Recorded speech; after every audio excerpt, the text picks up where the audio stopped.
నిన్న సర్పంచ్లతో కూర్చున్నాడు మనకు మంచి రోజులు వస్తాయని. ఇద్దరు సర్పంచ్లను పిలుచుకున్నాడు, నలుగురు వార్డు మెంబర్లను పిలుచుకున్నాడు. నిజంగానే ఆయన పరిస్థితి చూస్తే దీనావస్థ. పాపం ఒకప్పుడు బాగానే బతికినోడు. ఎట్లుండే ఒకప్పుడు ఎంపీలు మంత్రులు మహమూద్ అలీ పోతే, ఈటల రాజేందర్ పోతే మంత్రులను కూడా గేట్ కాడు ఉన్న హోంగార్డులు మెడల మీద కొట్టి బయటికి పంపించారు. మంత్రులు పోతే కూడా కలిసేటోడు కాదు కేసీఆర్. నిన్న చూస్తే సర్పంచ్ను నలుగురు వార్డు మెంబర్లను కూర్చొని, అయ్యా బిడ్డ మనకు మంచి రోజులు వస్తాయని. ఆయనను చూస్తే నాకు సామెత గుర్తొచ్చింది. మూలుగుడేమో మున్పటోళ్ళనేమో మందేమో ఎప్పటోళ్ళనే అని వెనకటి పెద్దోళ్ళు చెప్పారు. ఏదైనా పని చెప్తేనేమో మూలిగేటోడంట. మందు ఉన్నది రా దావత్ అంటే నాకు కావాల్సిందే, నాకు ఆపు కావాలి, ఫుల్ కావాలని. మూడుగురేమో మున్పటోళ్ళనేమో మందేమో ఎప్పటోళ్ళనే అని. నిన్న ఆయన మంచి రోజులు వస్తాయంటున్నాడు. మంచి రోజులు నగదు నాయన, నీకు అవకాశం వస్తే ముంచే రోజులు వస్తాయి. నువ్వు, నీ కొడుకు, నీ అల్లుడు, నీ బిడ్డ కలిసి 4 దిక్కుల తెలంగాణ రాష్ట్రాన్ని పీక్క తిన్నారు, దోసుక తిన్నారు. ఇంకా కూడా మీ ఆకలి తీరలేదా?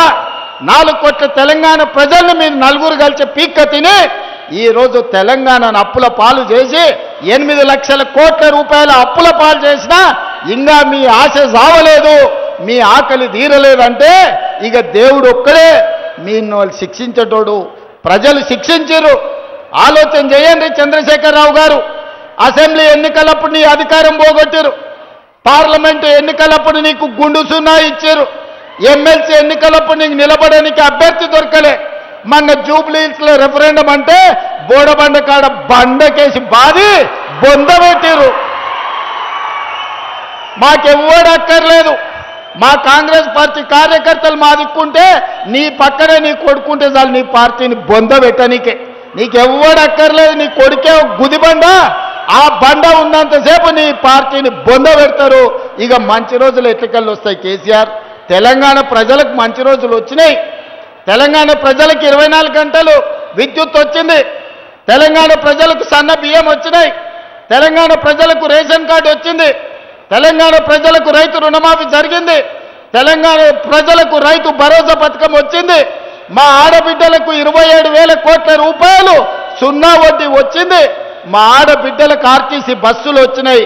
మా ఆడబిడ్డల ఆర్టీసీ బస్సులో ఉచితంగా అమ్మగారింటికి పోవాలన్నా, అమ్మవారిని దర్శించుకోవాలన్నా, దేవరకొండలో ఉండే వెంకటేశ్వర్ల స్వామికి ఆలయానికి రావాలన్నా మా ఆడబిడ్డలు ఉచిత బస్సులో ఈరోజు ప్రయాణం చేస్తున్నారు.